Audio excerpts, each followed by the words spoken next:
Hey guys, it's Noelle. It's pretty old news that I am obsessed with bullet journaling, and that's why I'd be the first to admit that when you're an avid bujoer, you can go through a lot of journals. Depending on how much you journal, you could actually go through 6 journals in a year, and that can get pretty expensive. Well, one way to save money and bring your dream journal to life is to DIY your own. In this video, I'm gonna show you 2 super easy ways to make your own bullet journal for the ultimate customizable bujo experience. But before I do, definitely subscribe to 17's YouTube channel so that you don't miss out on any of my future bullet journaling tips, tricks, and hacks. All right, let's get into it. For the first way that I'm gonna show you how to DIY your own bullet journal, you're gonna need a few supplies. You're gonna need dot grid paper, cardstock, string, an ice pick, a hammer, and a flat edge or ruler. If you have trouble finding an ice pick, try asking for an awl at your local department store. That's its technical name. Step 1 is to print out double-sided dot grid paper. A great resource to print out dot grid paper is gridsly.com. All you have to do when you go to the website is select what kind of grid that you want. It has dot grid, lined, graph, any type of grid that you want. So I selected dot grid, and then how far apart you want the dots to be. I think 5 millimeters is a great width for your dot grid. So I selected 5 millimeters, and then you just print out the paper. Just make sure that when you print it, you select to print on both sides of the paper. Once you have your paper, take small batches of the paper and fold it in half. After you fold each batch, take a hard edge and run it over the edge of the fold to give it a hard crease. It's important that you only fold a few pages at once to make sure that they fold nice and flat.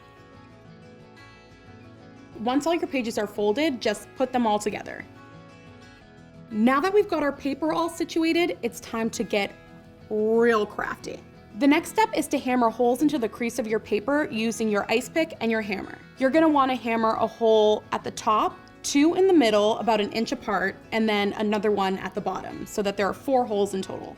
Once your ice pick clears all the paper, just push it through a little more so that you make your hole a little bit wider, because you're gonna have to put string through these holes. But just a note to the wise, do not underestimate the power of this ice pick.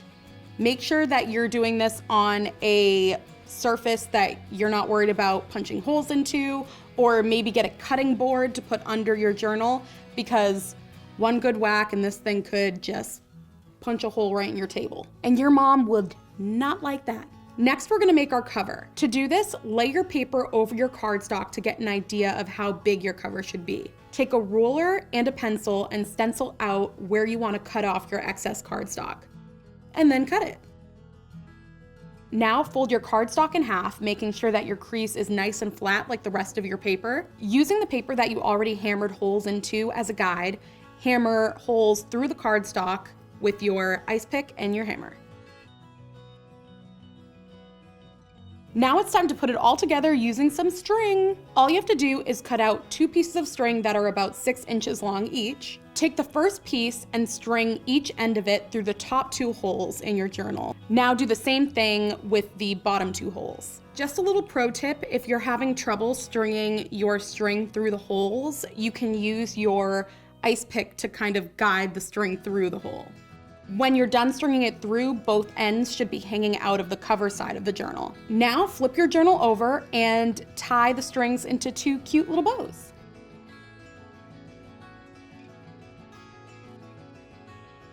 There you go. Now you have your own journal. And once you're done, you can customize it however you want. I decided to leave my cover alone because it's super sparkly and cute, so there's no need to mess with greatness on that front. I took a cute sticker from my favorite sticker book and stuck it to the inside so that I could put my name and information on the inside cover. And then I just got to work writing in my bullet journal.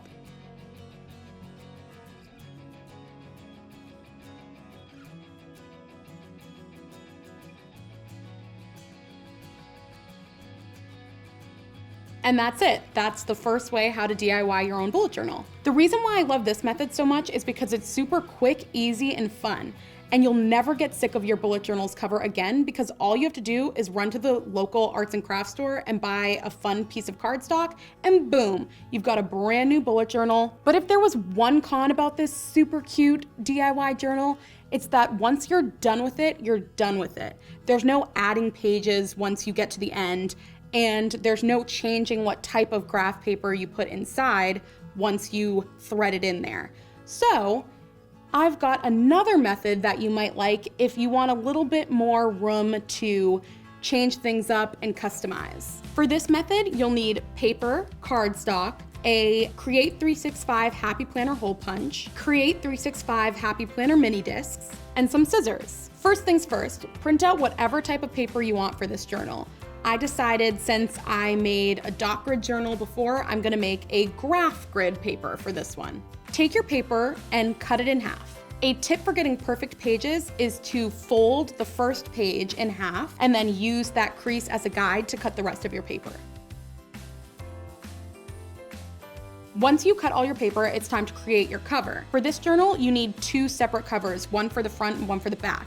So you're gonna take two pieces of cardstock and put it under your paper, and then take a ruler and a pencil to stencil out any excess cardstock you wanna get rid of, and then cut it. Now, it's time to bring in your magical Create 365 Happy Planner hole punch. First, I hole punched my covers, taking note of where the covers reached on my hole punch. That way, when you go to hole punch your paper, you know to place it slightly above where your cover reached on the hole punch. I placed my paper about 1/4 of an inch above where my cover fell on the hole punch.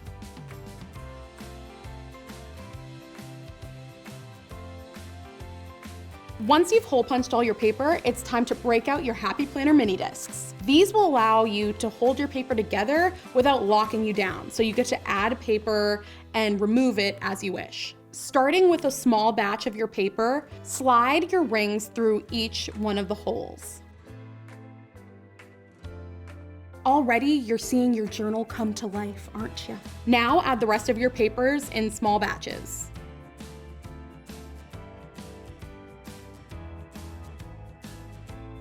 Once you're done putting all your paper on your rings, all you have to do is pop on your front cover and your back cover. Voila, you have your second DIY journal. Now that you have your basic journal built, it's time to customize. To add a little character to the cover, I decided to stick a cute sticker that says "You got this" on the cover. And then on the inside cover, I used little stickers with letters on them to write out my name. And then I just got to work making my bullet journal.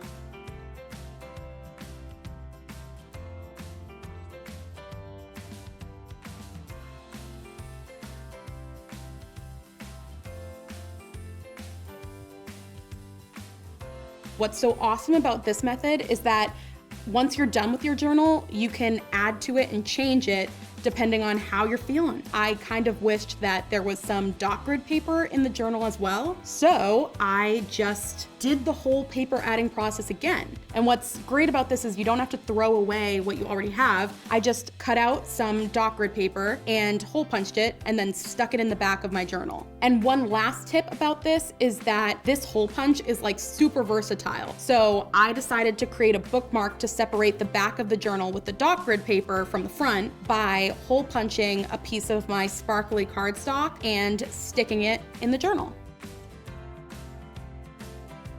And now I have a second cute DIY journal. That's it. I hope this video helps you embrace your inner crafter so that you can create your very first DIY bullet journal. Do you have any DIY Bujo tips for me? Definitely leave them in the comments below. And don't forget to subscribe to 17's YouTube channel so that you don't miss out on any future bullet journaling videos just like this one. Bye!